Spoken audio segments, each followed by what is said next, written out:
আসসালামু আলাইকুম। সকলকে প্রীতি এবং শুভেচ্ছা। থাকবে না, আর থাকলো না বাংলাদেশ। বাংলাদেশের নতুন নামকরণ করা হয়েছে। এই বাংলাদেশের নতুন নাম, আজকে থেকে নতুন নাম নতুন বাংলাদেশ। ৭১-এ সেই মহান মুক্তিযুদ্ধে ৩০ লক্ষ শহীদদের রক্তের বিনিময়ে আমরা যে বাংলাদেশ পেয়েছি, সেই বাংলাদেশ আর থাকবে না। সেই বাংলাদেশ পরিবর্তন হয়ে যাবে, নাম পরিবর্তন হয়ে যাবে, সংবিধান পরিবর্তন হয়ে যাবে। এই বাংলাদেশের নতুন নাম হলো নতুন বাংলাদেশ এবং সেই নতুন বাংলাদেশের নতুন সংবিধান প্রণয়ন করা হবে। আমরা সকলে অবগত আছি, আজকে এনসিপির পক্ষ থেকে জাতীয় শহীদ মিনারে একটি সমাবেশ করা হয়েছে। সেখান থেকে এনসিপির পক্ষ থেকে নতুন বাংলাদেশের ইস্তেহার ঘোষণা করা হয়েছে। সেই ইস্তেহারের মাধ্যমে বাংলাদেশ পরিবর্তন হয়ে গেল, বাংলাদেশ আর থাকলো না, এখন থেকে নতুন বাংলাদেশ। কারা ঘোষণা করলো? একটি বিশেষ রাজনৈতিক দল, যাদের এখন পর্যন্ত নিবন্ধন নাই, সেটি হলো এনসিপি।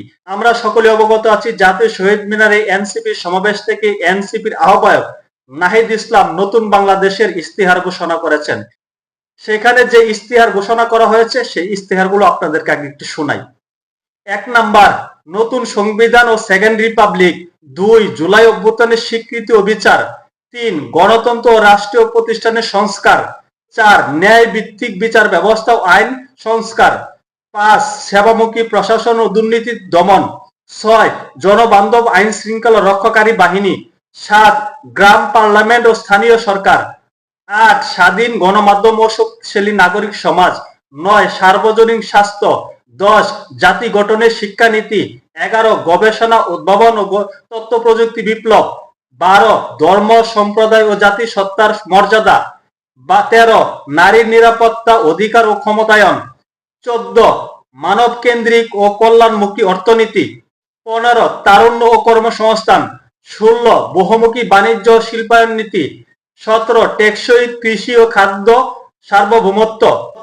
১৮, শ্রমিক কৃষকের অধিকার। ১৯, জাতীয় সম্পদ ব্যবস্থাপনা। ২০, নগরায়ন, পরিবহন ও আবাসন পরিকল্পনা। ২১, জলবায়ু সহনশীলতা ও নদী সমুদ্র রক্ষা। ২২, প্রবাসী বাংলাদেশীদের মর্যাদা ও অধিকার। ২৩, বাংলাদেশপন্থী পররাষ্ট্রনীতি। ২৪, জাতীয় প্রতিরক্ষা কৌশল। এই ২৪টি দফা ঘোষণা করেছে এনসিপির আহ্বায়ক নাহিদ ইসলাম। নাহিদ ইসলাম যে ইস্তেহার ঘোষণা করেছে, সেখানে সবচেয়ে বড় যে বিষয়টি, সেটি হলো ৭১-এর সেই সংবিধান, মুজিববাদী সংবিধান থাকবে না। ৭১-এ মহান মুক্তিযুদ্ধে ৩০ লক্ষ শহীদের রক্তের বিনিময়ে আমরা যে সংবিধান পেয়েছিলাম, যে বাংলাদেশ পেয়েছিলাম, সেটি আর থাকবে না। নতুন আঙ্গিকে নতুন বাংলাদেশে নতুন সংবিধান রচনা করা হবে। তার পিছনে বড় উদ্দেশ্য কি জানেন? ৭১-কে মুছে দেওয়া, ২৪কে ৭১-এর ঘাড়ে চাপিয়ে দেওয়া। এই ২৪কে ভর করে তারা নতুন বাংলাদেশ তৈরি করবে। কোথায় ৭১-এর মহান মুক্তিযুদ্ধ, কোথায় ২৪-এর অভ্যুত্থান?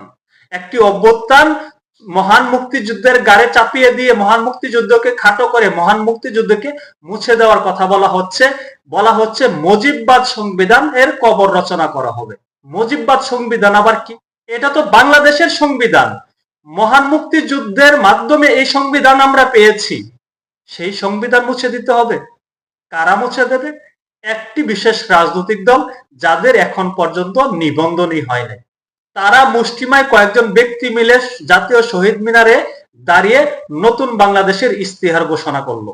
সেখানে কতজন লোক ছিল? যদি বলি সেখানে ২-৪ হাজার, মন খারাপ করতে পারেন, ধরে নিলাম সেখানে ১০,০০০ লোক হয়েছে।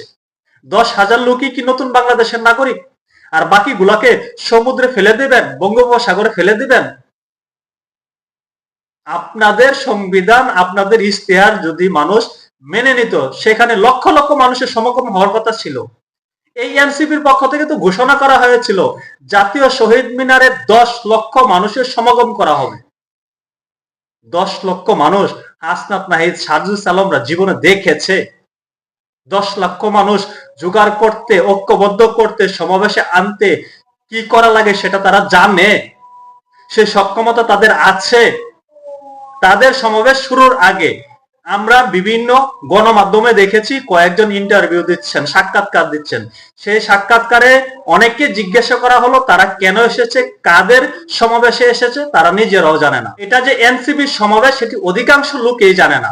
এবং সেখানে 3টা জেলার লোককে জিজ্ঞাসা করা হলো তারা কতজন করে এসেছে। একটা জেলা বলেছে 40 জন এসেছে, আরেকটা জেলা বলেছে 110 জন এসেছে, আরেকটা জেলা থেকে এসেছে মাত্র 80 জন। একটা জেলায় 80 জন, 40 জন, 110 জন, 20 জন লোক থাকে নাকি? আপনারা সংবিধান পরিবর্তন করবেন, তার আগে নির্বাচনে মাঠে আসেন, জয় লাভ করেন, পার্লামেন্টে যান, পার্লামেন্টে যাওয়ার পরে আপনারা সংবিধান ছুঁড়ে ফেলে দিয়ে 71 মুজিববাদী সংবিধান আমাদের লাগবে না। তার পূর্বে নিজেদেরকে প্রমাণ করেন যে জনগণ আপনাদেরকে চায়। দাপ্পাবাজি করে অনেক কিছুই করা যায়। এটা নতুন বাংলাদেশ, অনেক কিছু আপনারা করতে পারবেন, কারণ আপনাদের নেতৃত্বে, এই এনসিপির বড় বড় নেতাদের নেতৃত্বে একটি গণ অভ্যুত্থান ঘটেছে। তবে যারা গণ অভ্যুত্থানে আহত তারাও কিন্তু সেখানে ওই অর্থে অংশগ্রহণ করেন নাই, এই এনসিপি দলকে পছন্দ করেন নাই। এখানে তারা ইস্তেহারে একটা বিষয় হয়তো মনের ভুলে উল্লেখ করেন নাই। সেটা কি জানেন? চাঁদা আনো, এনসিপির সদস্য হও, চাঁদা আনো, নতুন বাংলাদেশ গড়ো। সকলে ভালো থাকবেন। আল্লাহ হাফেজ।